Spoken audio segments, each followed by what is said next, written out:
din ay bom sing ay pan piding umlaw bangin lai di agam pagkay kahangay na valahin sing kay din pagkay papene o kay di na pae kalam lungin kilang hi somle itiken kahe umpising ay ngay lupenahi kaya di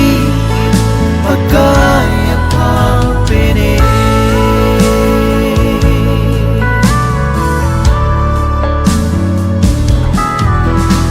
nang hinve ng ay luho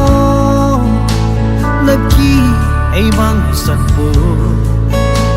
na musa zi na umpina na bo piho sa'yo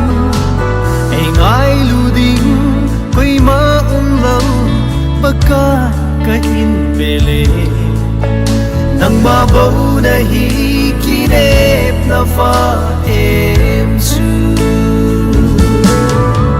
kay din pagkaya papene o kay di na pae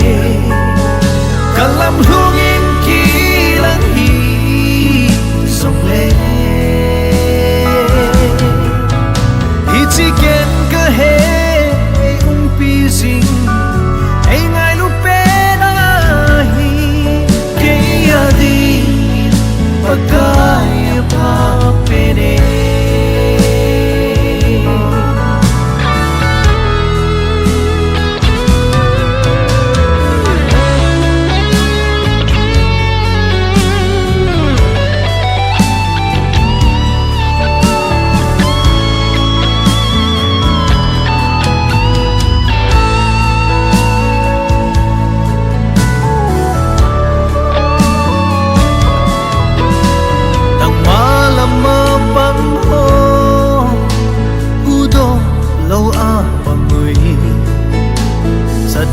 Deho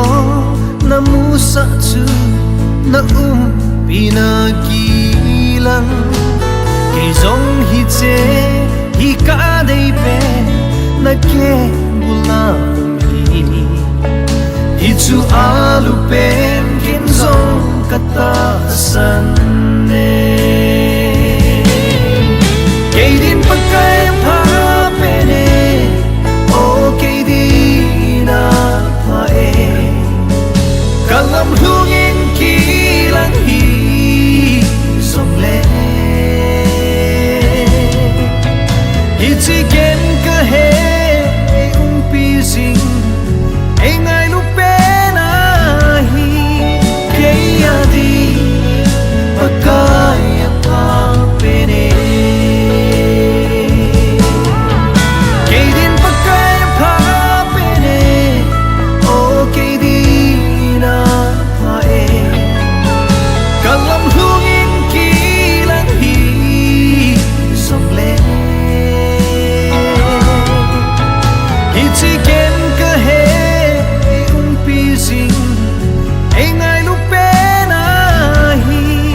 kaya di pagkaya papene itiken kahe umpising ay ngay lupenahi kaya di pagkaya pa